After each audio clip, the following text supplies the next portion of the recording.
Вітаю, друзі! В етері Суспільного програми «Тема дня Крим». Сьогодні її для вас проведу я, ведуча Лариса Волошина. Говорити ми будемо ось про що. Після того, як Радіо Свобода оприлюднила заяву голови Державного бюджетного комітету Верховної Ради України Юрія Арістова про можливе відновлення постачання води до окупованого Криму, Меджліс кримськотатарського народу виступив з заявою. Свою позицію Арістов обґрунтовує економічною доцільністю для української держави. Але в представницькому органі кримськотатарського народу застерігають, що постачання води до окупованого Криму буде далі віддаляти Крим від України. Чи прийнятні політичні поступки заради економічної доцільності? На які кроки може йти Україна заради зменшення інтенсивності бойових дій на сході України? І чи зможуть поставки Росії поступки Росії і також поставки води до окупованого Криму переконати і припинити війну проти нашої держави? Про все це ми поговоримо з нашим гостем. Сьогодні в нашій студії політичний та військовий експерт Олексій Арестович. Вітаю вас, пане Олексій. Вітаю вас, пані Лариса. Як ви сприйняли оцю заяву? Вона начебто просто людина йшла, щось таке бовкнуло, тим не менше. Ми ж з Юрієм Арістовим однокласники, ми сиділи, бува, за одною партою. Тому, да, я його особисто знаю і мені особисто неприємно те, що він озвучив це. Але це от плата наша за економічний фетиш. Більшість українського населення і влада перебувають в омані економічного фетишу. А війни ніколи не йдуть за економікою, щоб там не стверджував Карл Маркс і Хаєк Фрідріх. Вони завжди йдуть за ідеали, за якісь ідеальні речі. І взагалі система санкцій проти Росії тримається на ідеальних речах, на те, що Захід колективний все ще вірить в те, що принципи важливіше за гроші. І саме це казав президент Зеленський, коли виступав на форумі Пінчука, що принципи важливіше за гроші. А зараз зелена більшість, словами Юри, каже, що от економіка важливіша. Ну, у нас є тобто прямо протирічить заявам власного президента. Я дуже хочу, щоб ми подивилися саме, як прозвучала ця заява, а потім обговоримо. Була ідея продавати воду. Израильтяне продают воду через практически воюющую страну, зарабатывают. То есть они фактически решают свои социальные проблемы за счет такого. Может быть и здесь. Вы хотели воду продавать куда? Ну, вот в Россию, допустим. Вот я как вариант смотрю, что есть такая история. В Крым, да. Речь шла о Крыме. Так в России чи в Крым? В Крым. А Крым чий? Наш Крым, ну, это безусловно. Ця обмовка по Фрейду. Тут же є дуже цікавий момент, коли мова йшла про воду. Українська позиція була про те, що Україна може відновити поставки води, але за умови, що господарюючим суб'єктом буде, по-перше, українська компанія, як вона має бути, а по-друге, в договорі на постачання там мав бути посередник, щось на кшталт Червоного Хреста, і по-третє, там мало бути написано «Крим, Україна». І Росія відмовилася підписувати будь-які документи, якщо там буде написано «Автономна Республіка Крим, Україна». Це ж питання не тільки економіки. Як мав би виглядати цей контракт? Розумієте, я взагалі проти такого контракту. Я вважаю, що окупанти мають нести щодня важкі втрати за самий факт окупації. Юра, оця обмовка, вона показує, що він психологічно вважає Крим Росією. Тобто голова бюджетного комітету Верховної Ради, країни, у якої Росія окупувала і анексувала частину території, вважає, що от Крим – це Росія психологічно, і він з цього виходить. І він каже про економічні контракти з самою Росією. Тобто ідеальна складова там не вкладається в голові, я так бачу. Вони взагалі так не розмірковують. Економічна концепція або світоглядна концепція зелених, вона для мене була в інтерв'ю Шефіра, пам'ятаєте, там в квітні або напередодні другого туру виборів. Путін нормальний чувак, ми договоримося з ним. Він же не маньяк. Він же не маньяк, да. Але Путін поводить себе як маньяк, схожий на маньяка, плаває як маньяк і окуповує Крим як маньяк. Тому я б взагалі не вів мову про те, що потрібно хоч щось поставляти в Крим. Тому що згідно Женевської конвенції, 53-й пункт, повну відповідальність за все на окупованій території несе держава-окупант. Ну, після цієї заяви є заява Меджлісу кримськотатарського народу. Пізніше ми покажемо цитату Рефата Чубарова. І немає жодного слова ані від Офісу президента, ані від представництва президента в окупованій Республіці Крим. Мовляв, не є ніяких перемовин, не будемо поставляти воду. Нічого. Тиша. Я зацитую, що Рефат Чубаров сказав, що постачання води до Криму – це буде означати здачу ще однієї позиції, яка все далі і далі буде віддаляти Крим від України. Як розцінювати, коли Меджліс робить заяву і тиша? Розцінювати дуже просто. Меджліс представляє народ, який є народом жертвою, тобто громадян якого або частину якого переслідують, і упереджено. Про це казав і Ердоган, зокрема, під час візиту. Тобто це офіційна позиція країни НАТО, Туреччини, що кримські татари переслідуються. Українська влада теперішня нічого не каже, тому що її головною політикою, стратегією є примирення з Кримом майже за будь-яку ціну. Звісно, що вони не хочуть поступатися, може, певним якимось ядром інтересів, але наразі ми і цього не знаємо. Але периферію вони жертвують так швидко, що навіть це вже не периферія, а це щось таке середнє між периферією та ядром. Тобто мантія якась така, якщо дивитися на це як на розріз земної кори. І це дуже погано, тому що ця така соглашательська політика щодо примирення, вона означає втрату ідеалів національної держави і взагалі проблематизує існування нас як національної держави, зокрема по конкретних питаннях, таких як хазяйствування в Криму, спосіб хазяйнування в Криму. Ці люди не розуміють цінності незалежної держави. Вони їх не відчувають просто. От є люди, які розуміють це ментально, є люди, які це відчувають. Кримські татари відчувають, що означає бути народом-вигнанцем, і що таке бути корінним народом, якого позбавили власної землі, і що таке повернутися і знову ж таки мати проблеми з окупантом. І Зеленський не відчуває. Зеленський ватник такий м'який, і криворожського розліва, і він їм залишається і послідовно реалізує певну стратегію, вже незважаючи на цепочку Портнов, вигнанці наші, часів Резюма Януковича, Кремль і так далі, яка дуже стало працює навколо адміністрації президента і продукує певне рішення на кшталт такого. І це поглиблюється, усугубляється такими заявами, як у Юрія Арістова, який є голова бюджетного комітету, думаю насамперед про бюджет. А в бюджеті дирка, тому що вони нахазінували і тут нам дуже добре. Ну і поєднання невігластва такого національного, невігластва політичного, політологічного з невіглаством професійним і дає такі кроки, які будь-яка держава була оцінена б як майже зрада національних інтересів. Нещодавно було опубліковано інтерв'ю Андрія Єрмака, помічника президента Володимира Зеленського, на телеканалі Володимира Федоріна. Цікаво, що телеканал називається «Крим. Критичне мислення». І там багато говорилося якраз про те, про що ми кажемо. Де оця межа, де межа компромісу, де якесь внутрішнє, де може зупинитися чинна влада під час перемовин. Давайте послухаємо, що відповідь. Все залежить від людини. Взагалі, все сьогодні робиться людьми.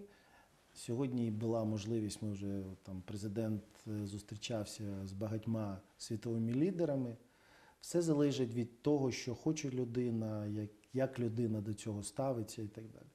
Так от, ми такі люди, що для нас сьогодні гордість і особиста, і гордість за свою країну, і неможливість сьогодні зрадити людей, які сьогодні в першу чергу повірили в президента, які сьогодні за нього проголосували, які сподіваються на зміни, які вірять сьогодні.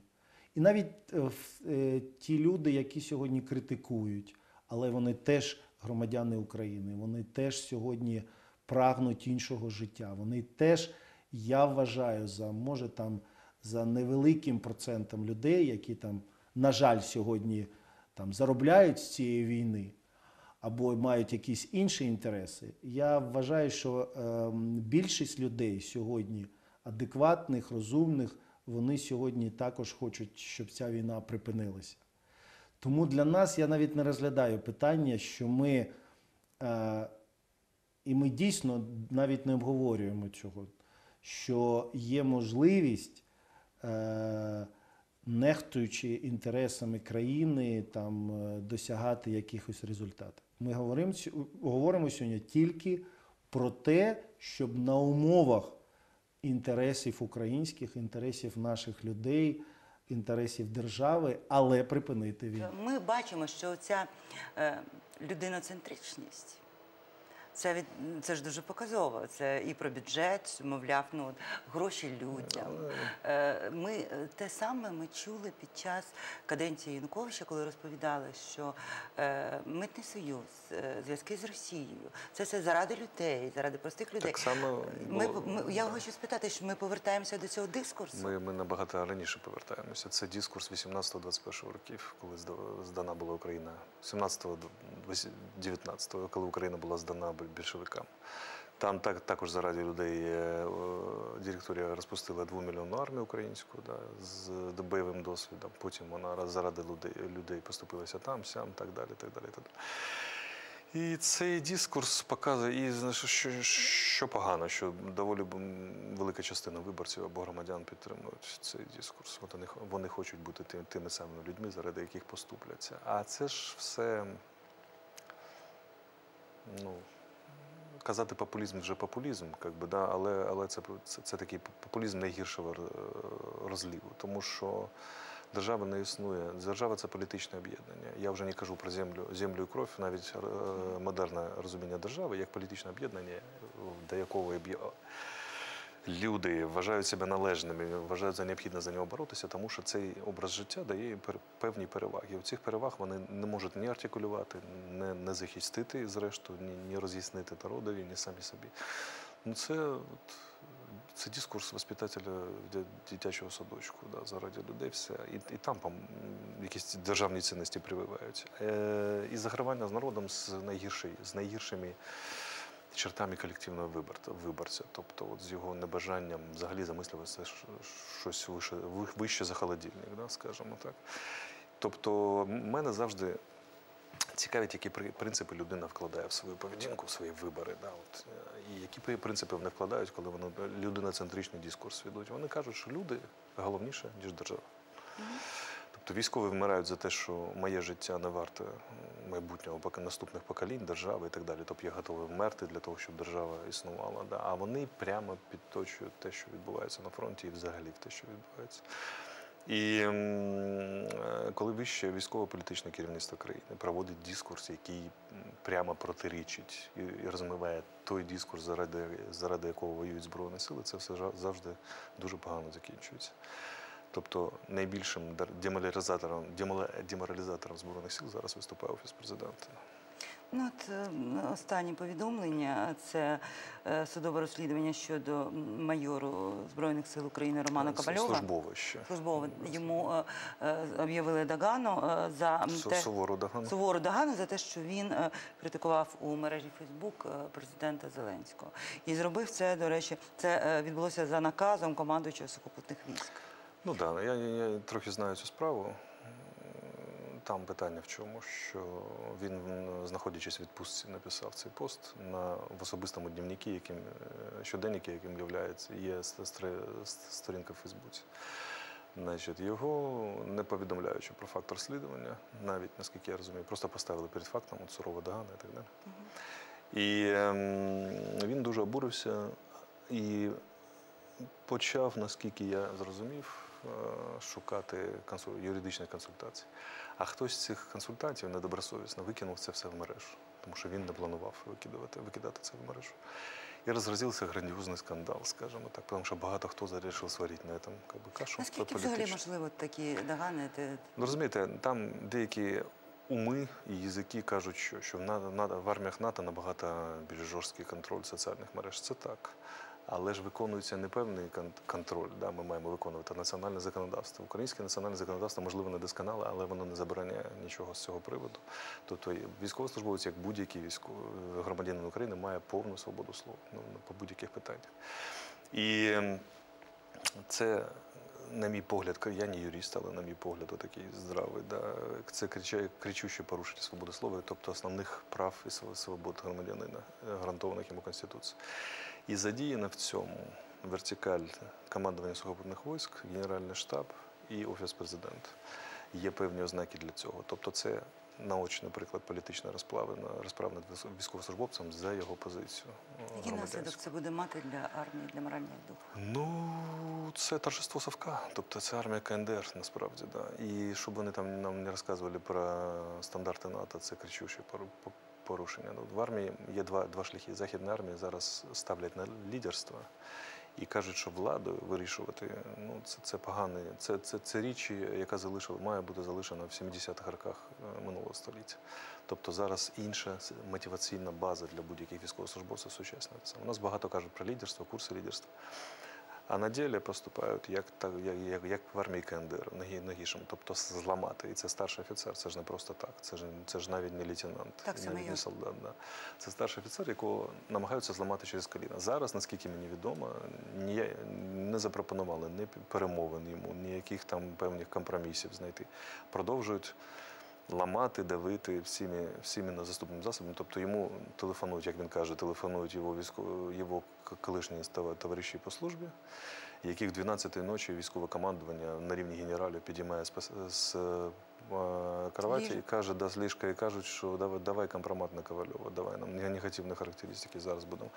От те, що я перед тим, як я заходив до вас, вже було, що там в мережу вкинути якісь там повідомлення, яких солдат і сержантів, які там щось нібито з ним служили, ви бачили його там неприглядне становище.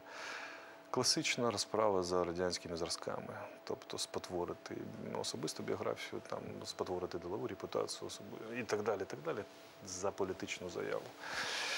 Питання в тому, що український генерал і офіцер стараннями зеленої влади перетворюються на дуже дешеву проститутку. Є, звісно, офіцери і генерали, які цим шляхом не йдуть, оказують спротив, але вони звільняються переважно Збройних сил.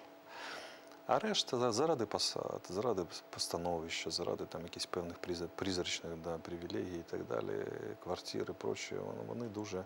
Господа офіцери, вони ж були такими з ізящними манерами, коли вони були дворянами, аристократії. Тобто, якщо він звільнявся з армії, він їхав в родне село, ганяв там на більярді, і мав завжди був економічно захищений. А зараз, коли офіцер цілком залежить від держави, він раб. Щоб там не казали про офіцерську честь, просто раб. Гірше, ніж прибиральний в офісі якоїсь компанії, да? Розумієте, да? І цей випадок з майором Ковальовим все наочно проявляє, чим стала українська армія, що насправді з нею зробила зелена влада. Там і Порошенко постарався, звісно. Тобто, ну, він хоча б був озабочений питанням боєздатності, взагалі війни і так далі. Ці підривають армію, як політику, яку вони проводять, так і от такими окремими діями розправи над старшим офіцером за допис в Фейсбуці, в соціальній мережі. Це на голову не налазять, за що боролись, на то направлюсь, скажімо. Ще одна новина, яка має опосередкований стосунок до Криму, це повідомлення журналіста Радіо Свободи у Брюсселі Рікарда Йозвяка від 28 січня. Він написав у Твіттері, що ЄС може виключити з переліку санкцій екс-прем'єр-міністра України Миколу Азарова, екс-міністра енергетики Едуарда Стависького, а також старшого сина Віктора Януковича Олександра. Йозвяк заявляє, що за його інформацією санкції з Азарова, Стависького та Януковича можуть бути зняті через недостатні докази проти них від українського слідства. І далі цитата. «Я чув, що Київ повинен робити більше», написав журналіст. Адвокат Януковича, замглави ДБР при Зеленському. Тобто йде повзучий антимайдан, він повертається. Тобто повзучий реванш, повзуча така окупація, певна, російська України зараз відбувається прямо онлайн. Щоб там Зеленський не розповідав нам, як він любить Україну, який він патріот і взагалі для всіх, наочно, по численним фактам, які вже не поодинокі, ми бачимо, що він будує Криворожську Народну Республіку тут, в масштабах України. Найгірші зразки часів Януковича, найгірші помилки часів Центральної Ради, історично-політичні, і найгірші практики совкові, які виявляються на таких випадках і майором Ковальовим. І все це здобрено заботи о простих людях. Це ж риторика КПРС, от, часів десь там кінця 70-х, що заради людей ми все зробимо. Пане Олексію, от на ваш погляд, той факт, що суд проти Януковича торкнувся кількох тільки сторінок, основний акцент, на який звертала увагу преса тоді, це чи він писав того листа зі зверненням до Путіна, чи не писав, це було основним. Але на суді було багато фактів, які стосуються якраз кількох місяців, півроку до окупації Криму, де чітко видно, що Янукович знав про те, що завозяться війська, озброєння. Йому пропонували ввести воєнний стан, йому пропонували спрямувати на півострів додаткові війська, він все це відхиляв, тобто фактично була злочинна бездіяльність. Той факт, що не було додаткового розслідування, саме цей кримський кейс команди Януковича. І зараз ми бачимо, що нема доказів. Нема доказів, нема слідства. Ну, докази знищили просто там, тому що якщо насправді розслідувати кримський кейс, то сядуть всі. А у нас же слідство проходить за під гаслом Юрій Луценко, головно не вийти на самих себе. Це Юрій Луценко, колишній генпрокурор, сказав, головне розслідуючи справу, не вийти на самого себе. Так і є. Тобто там же ж у всіх рильця в пушку. Ну, навіть якщо казати про суб'єктивний бік злочину, то Янукович же збіжав з посади президента і скрився, сховався не десь там в Замбезії, чи в Сполучених Штатах, чи в Японії. Він збіжав на російську військово-морську базу. Да, і потім на територію Росії, звідки закликав, що Путіна до втручання в справи, внутрішні справи України. Ну, там суб'єктивна сторона злочину по такій кількості напрямків вказує на те, що він на діяння, які має ознаки, всі ознаки державної зради, що я не знаю, яким там треба було бути, щоб не довести це все. Ну, якщо за кілька місяців не реагувати на повідомлення військових розвідки про прибуття до Криму ще в січні, в грудні, озброєння, це ж не тільки Янукович, там вже ціла команда мала бути. Наскільки я знаю, це на рівні таких от неофіційних даних. ГУР-МО зафіксував перебудову російського супутникового угруповання на території України для відслідковування на те, що у нас відбувається в вересні 2013 року. Вони все знали, вони його вели до цього. Почали захоплювати Крим, вони згідно з указанням на медальки їх, 20 лютого, ми з вами про це розмовляли, 21-го ще були перемовини Януковича в якості президента України з представниками Євросоюзу і опозицією з Майдану. Тобто вони почали захоплювати Крим ще у законного президента Януковича. І він цьому сприяв. Як можна пояснити, що за часів його президентства громадянин Росії, голова СБУ, громадянин Росії, голова Міністерства оборони і громадянин Росії, міністр внутрішніх справ? Скільки громадян Росії сьогодні при владі прямо чи опосередковано, на ваш погляд? Я думаю, що дуже багато.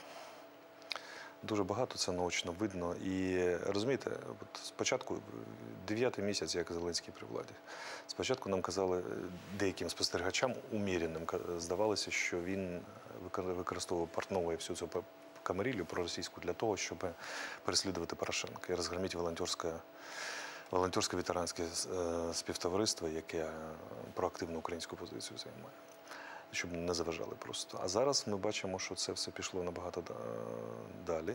З цими заявами про воду в Кримі, там і люди все порішають на Донбасі і так далі. І ми бачимо, що Порошенка посадити не вдається, волонтери, звісно, там на справі Шеремета і решту громять. Але вони не зупиняються. Ну, здавалося б, всі завдання вирішені. Да? Ворог деморалізований, пора позбавлятися проросійського впливу. Проросійський вплив збільшується. Що господин Харшковський робить? Да, що він там шепче в уші тому самому Зеленському і так далі.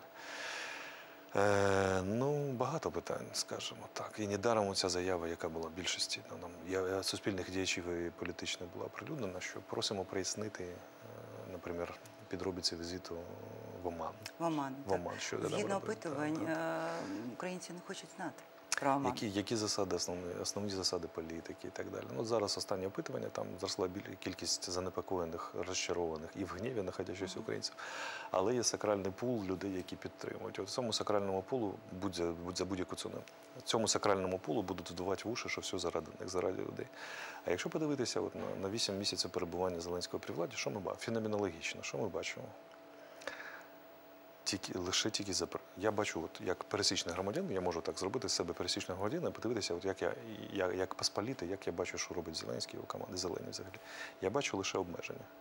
Закон про дезінформацію, наїзд на ФОПів, якісь там незрозуміле оподаткування електронних послуг, якісь незрозумілі зарплати і премії вищим чиновникам. Ну, тобто постійно розмови про те, що обмежимо тут. Що я не бачу жодного позитивного досягнення. Лише погроза обмежень або існуючі обмеження. Зараз нібито там черговий скандал навколо банківської тайни, нібито там Нацбанк Зняли, банки дозволив, можуть давати інформацію без дозволу суду. Рішення суду. Тобто постійний, 8 місяців постійний наступ на права та свободи громадянина, там на окремі кричущі випадки, справа Шеремета чи майора Ковальова. До речі, майор Ковальов був в гоголівській шинелі, з нього все почалося. Як без цього майора Ковальова все не почалося. 8 місяців ці люди морально винищують державу, вони заграють з агресором, вони проводять проросійські тренди, дають проросійським функціонерам реальні речаги впливу на нашу внутрішню і зовнішню політику. Вони деморалізують Збройні сили, вони переслідують окремих громадян, вони постійно обмежують нас. І це наступ на свободу слова завдяки лічним обідам Зеленського переважно. Це все там Пояркова, справа Пояркова, наприклад, і так далі. І ви пам'ятаєте, що вони нам обіцяли, коли це все починалося? Що все буде інакше, що ми і так далі. Кінець епохи бідності. Да, це означає лише, що вони можна, якщо не вдаватися навіть в політичні і економічні оцінки, то на рівні моральних оцінок вони обманули виборця власного. І, зокрема, зовнішніх спостерігачів. Мені казали люди, які організовували український Давос, от там 3 тижні тому, що коли пообіцяли інвестиційних нянек від уряду, один з українських там функціонерів, олігархів, підійшов до прем'єр-міністра і сказав, що слухайте, після панельної дискусії, а нам буде така няня? Ви ж сказали, для всіх, хто інвестує внутрі України. І він каже, причому так, що почули всі іноземні гості, всі бізнесмени, каже, ну що ви, це ж маркетинговий ход. Невже ви всерйоз це все сприйняли? У нас буквально хвилина, я хочу, щоб ви підсумували. Оце деморалізація армії, судові справи проти волонтерів і відсутність доказів по справах щодо оточення Януковича, заяви про воду в Крим. Про що це для вас? Це фінал чи це підготовка до чогось іншого? Я думаю, що в жовтні або листопаді цього року вже буде йти мова про створення комітету національного порятунку від цієї влади. Тому що те, що вони не професійні, це півбіди. Вони глибоко аморальні. Оце біда. Да. Ну що ж, подякуємо нашому гостеві. У нас був військовий та політичний експерт Олексій Арестович. Я на цьому з вами прощаюся і нагадую підписуватися на нашу сторіночку у Фейсбуці, щоб завжди бути в курсі кримських новин. На все добре.